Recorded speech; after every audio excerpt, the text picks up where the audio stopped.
vaqueiro Dr. Gustavo. O que o senhor vai mandar para a gente hoje aí nessa dica veterinária? Vamos aí, estou prestando atenção, aprender um pouquinho com você, Dr. Gustavo. É isso aí, vaqueiro Nilson. Mais uma vez a gente aqui no Cavalo e Companhia. Quero agradecer a toda a equipe aí, agradecer o pessoal da Crisul aqui, que está recebendo a gente, a Paris da Taquari, o velho, o Larry Joe, que estão aqui nas cocheiras dando uma força pra gente aí, né? E quero falar para vocês que o nosso curso de auxiliar de veterinário, nós tivemos a primeira aula inaugural na semana passada, nesse sábado que passou, né? E nós vamos ter a primeira aula para valer agora com matéria dada e tal, nesse sábado ainda. Se você quiser, né, pode entrar em contato nesse número que vai aparecer aí na televisão para fazer sua matrícula e tal, né, e liga lá, converse com o pessoal e dá tempo ainda de entrar. Dando continuidade, né, ao programa passado aí, nós vamos continuar falando sobre nutrição animal.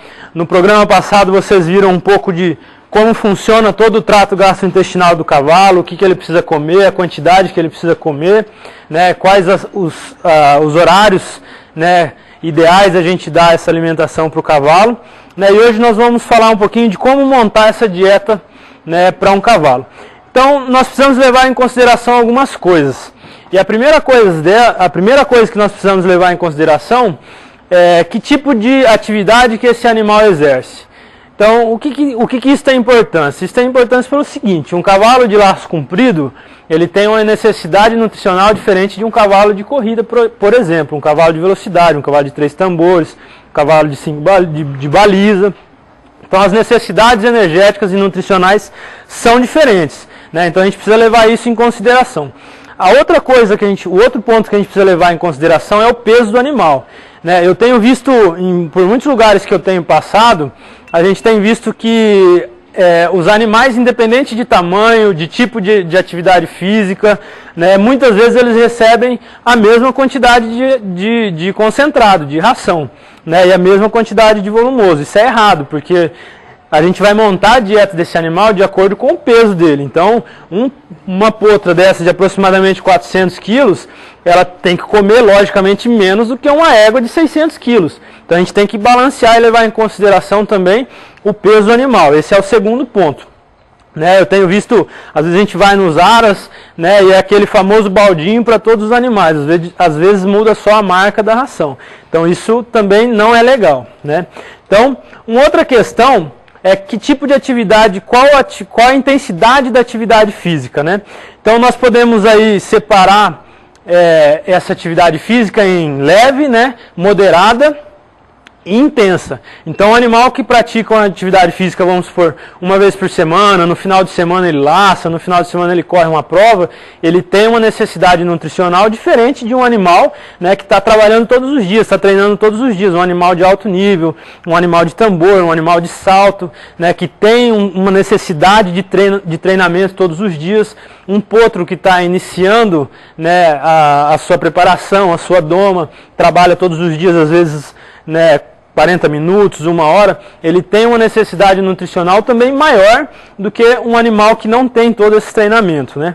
Então a gente pode separar esses animais por categorias, né? Quais são essas categorias? A gente poderia separar primeiramente nos animais de manutenção. O que seriam esses animais? Seriam os animais que estão soltos no piquete, no pasto, até presos na própria baia, mas que não têm uma atividade física regular, estão lesionados, né, éguas de cria que estão vazias. Esses animais a gente pode classificar eles como animais de manutenção. Eles têm uma necessidade energética e nutricional muito pequena. O que a gente costuma falar de manutenção é para manter as funções básicas do organismo. Então, batimento cardíaco, respiração, o próprio movimentação do cavalo, tudo isso consome energia. Então, esses animais a gente classifica eles como animais de manutenção. Uma outra categoria que a gente pode colocar são os potros, né, que tem uma necessidade proteica, né, maior do que as outras categorias. Então, um potro, hoje a gente pode, aí tem algumas ações no mercado com até 18% de proteína. Então, ele precisa de proteína para desenvolver toda a musculatura, a parte de tendão e ligamento desse potro, a articulação, para quando ele for um animal adulto, ele ter todas essas estruturas bem desenvolvidas para evitar lesões, para que ele seja um atleta, né, em condições de competir, né. Uma outra categoria que a gente pode colocar, a gente tem também, são as éguas, né, gestante, éguas em lactação. Essas éguas também têm uma necessidade energética, né, esses dois, tanto as éguas gestantes quanto as éguas em lactação. A égua gestante precisa de nutrientes para ela e para o potro, para o feto, né? Então ela tem uma necessidade nutricional diferente também, que precisa ser levada em conta na hora de balancear a dieta desse animal, né? E a égua em lactação, ela precisa de muita energia para produzir leite. A égua produz uma quantidade de leite muito grande, né? A gente pode dizer que até, dependendo da égua, de 25 a 30 litros. A gente não percebe, né? A égua não junta aquele não junta tanto leite no úbere, né, no teto, porque o potro ele mama, né, constantemente, ele mama de 2 em 2 horas, ele mama. Diferente do bezerro, o bezerro ele mama 2, 3 vezes por dia, então a vaca ela acumula todo aquele leite e a gente consegue ver. Mas uma égua em pico de lactação, ela produz bastante leite também. Então essa produção de leite, ela consome muita energia. Então esse animal tem que ter uma dieta exclusiva, né, e balanceada para ele também, para que não falte nutrientes para o animal e não falte nutrientes para o potro também que está ao pé. Então isso é bem interessante e importante de se levar em conta.